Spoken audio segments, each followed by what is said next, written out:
샬롬! 반갑습니다. 우리 중고등부 친구들. 일주일 동안도 잘 지내셨나요? 우리가 서로 힘이 되어 기도하면서 합하여질 때 하나님께서는 우리를 지켜주시고 또 선한 길로 이끌어 주신다는 것을 믿습니다. 좀처럼 나아지지 않는 이 코로나 상황 속에서 그런 상황 속에서도 우리가 같이 하나 될 때, 그리고 사랑할 때 하나님께서는 우리가 믿음을 잃지 않게 더 사랑해 주시고 힘을 주신다는 것을 믿고 나아갈 수 있는 중고등부 친구들이 되길 소망합니다. 그러면 우리 말씀 들어가 보도록 할까요? 오늘 우리가 알아볼 하나님의 말씀은 사도행전 6장 1절에서 6절 말씀입니다.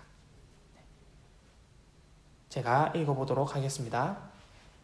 그때 제자가 더 많아졌는데 헬라파 유대인들이 자기의 과부들이 매일의 구제에 빠짐으로 히브리파 사람을 원망하니 12 사도가 모든 제자를 불러 이르되 우리가 하나님의 말씀을 제쳐놓고 접대를 일삼는 것이 마땅하지 아니하니 형제들아 너희 가운데서 성령과 지혜가 충만하여 칭찬받는 사람 7을 택하라. 우리가 이 일을 그들에게 맡기고 우리는 오로지 기도하는 일과 말씀 사역에 힘쓰리라 하니 온 무리가 이 말을 기뻐하여 믿음과 성령이 충만한 사람 스데반과 또 빌립과 브로고로와 니가노르와 디몬과 바메나와 유대교에 입교했던 안디옥 사람 니골라를 택하여 사도들 앞에 세우니 사도들이 기도하고 그들에게 안수하니라. 아멘. 네, 여러분 오늘 설교 제목은 칭찬받는 일꾼이라는 제목으로 말씀 전하려고 합니다.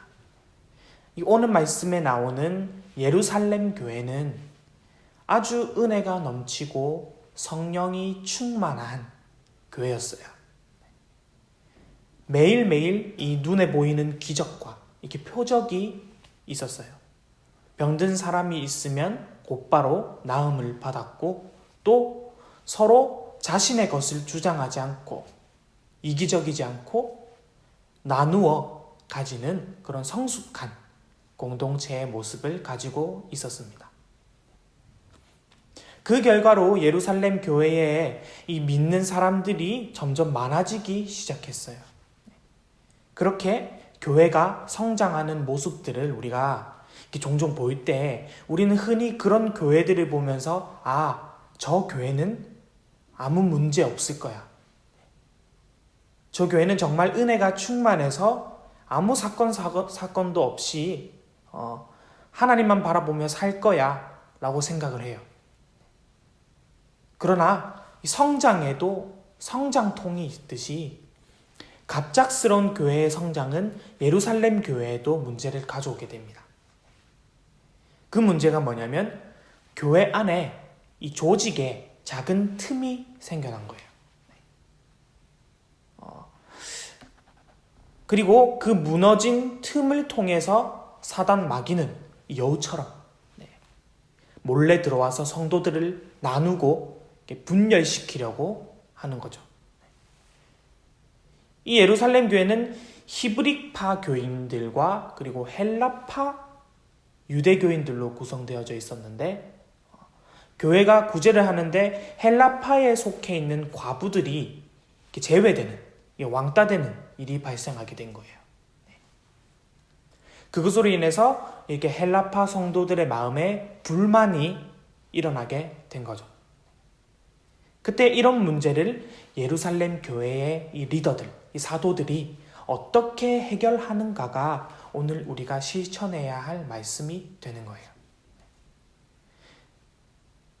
여러분, 교회에 은혜가 있다고 해서 이런 문제를 가만히 놔둔다면 절대 해결되지 않아요. 반대로 우리에게 이 들이닥친 문제를 너무 심각하게 또 받아들여서 더 큰 문제를 만든다면 그것 또한 바람직하지 않아요. 아무리 성숙한 교회지만 문제가 있을 수 있습니다. 다만 그것을 어떻게 해결해 나가느냐가 교회의 성숙도에 그리고 지표가 되는 거예요. 예루살렘 교회는 이 문제를 어떻게 해결해 나가냐면 먼저 교회의 본질을 붙듭니다. 교회의 본질. 사도들이 이렇게 얘기하죠. 우리가 말씀과 기도하는 것에 열중해야 하는데 이 문제로 인해서 그것을 소홀히 하는 것은 바람직하지 않다.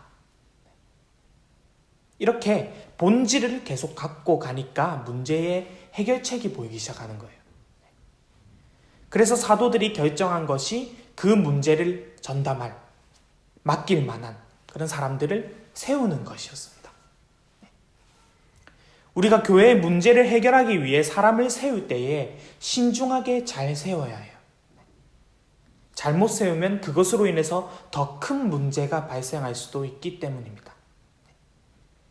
그래서 예루살렘 교회는 성령 충만한 사람들에게 칭찬받는 그런 사람들을 성도들에게 추천받아서 그 문제를 맡기게 됩니다. 이게 해결책이에요. 중고등부 친구들, 이 많은 교회들 중에 문제 없는 교회는 없습니다. 교회 문제가 보였을 때 그것으로 인해서 우리가 시험 드는 것이 아니라 어떻게 그 문제를 해결할 것인가를 함께 기도하면서 그 문제를 풀어나가는 이 성숙함이 저와 우리 친구들 공동체 가운데 있게 되기를 간절히 소망하는 거예요. 예루살렘 교회가 문제를 해결하는 방법은 성령과 지혜가 충만한 이 7명의 일꾼들을 세워서 이 문제를 맡기도록 하고 권한을 위임하는 것이었습니다. 이 과정을 통해서 예루살렘 교회는 놀랍도록 더 은혜가 충만해지고 그래서 더 복음을 증거하게 되는 것이죠. 오늘 말씀 5절, 6절 말씀을 보면 온 무리가 이 말을 기뻐하며 믿음과 성령이 충만한 사람 스데반과 또 빌립과 브로고로와 니가노로와 디몬과 바메나와 유대교에 입교했던 안디옥 사람 니골라를 택하여 사도들 앞에 세우니 사도들이 기도하고 그들에게 안수하니라. 아멘. 여러분, 아무리 능력이 뛰어난 사람이라도 모든 문제를 혼자서 다 해결할 수는 없어요. 때가 되면은 위임, 즉 다음 사람에게 맡기는 것이 성경적인 원리예요. 예를 들어서 모세는 탁월한 하나님이 선택한 대단한 사람이었어요. 하지만 출애굽한 이스라엘 백성들 가운데 많은 문제들을 혼자 해결하려고 했을 때, 혼자 재판을 짊어지려 했을 때 재판은 느려지고 모세는 거의 탈진 상태에 이르게 됩니다. 그때 이 모세의 장인 이드로는 이 모습을 보고 모세에게 한 가지 제안을 하게 돼요. 10부장과 50부장과 100부장을 세워서 재판을 나누어 하게 하여라. 이드로는 혼자서 모든 일을 해결하려고 다른 사람에게 위임하지도 않는 모세를 보면서 그 행동이 악하다라고까지 표현하면서 얘기했어요. 왜 위임하지 못하는 것이 악한 행동일까요? 첫째, 내가 해야만 할 수 있다라는 마음을 가지고 있기 때문이에요. 그리고 두 번째는 나만이 가장 잘할 수 있다고 생각하기 때문이에요. 이것은 교만이죠. 세 번째로는 다른 사람들이 하는 일을 믿지 못하기 때문이에요. 이것은 불신입니다. 네 번째, 이 과거에 실패했던 경험 때문에 맡기지 못한다면 그것은 상처가 되는 거죠. 우리 교회의 리더가 위임하지 못하는 것은 나의 하나님만 살아계신 하나님이고 다른 사람의 하나님은 살아계시는 하나님이 아니다 라고 얘기하는 것과 똑같다고 해요. 그래서 성숙한 교회는 이 위임을 통해서 자신도 살고 공동체도 살리는 그러한 조직이 되어야 하는 거예요. 이런 점에서 오늘 말씀에 나오는 예루살렘 교회가 위임을 하는 모습을 보인 것은 아주 성숙한 모습인 거예요. 일꾼 7명을 세워서 그들을 사도 앞에 데리고 옵니다. 사도들의 권위를 인정하게 한 거예요. 그리고 사도들은 그 7명의 일꾼들을 위해서 전심으로 기도합니다.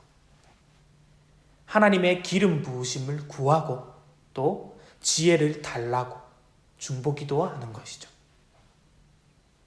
그렇게 위임을 통해서 예루살렘 교회는 어떤 일이 일어났나?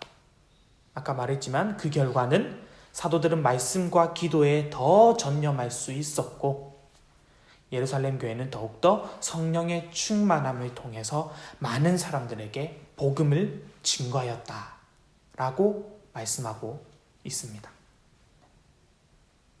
우리 중고등부 친구들, 우리가 교회를 다니고 예배를 드릴 때 그 안에 문제가 발견됐다고 실망하지 않길 바랍니다. 오히려 그 문제를 지혜롭게 해결하는 그것을 통해서 교회가 더욱더 세워지도록 하길 원합니다. 교회는 절대 나 혼자서, 저 혼자서, 그리고 우리 친구들 혼자서 세우는 것이 아닙니다.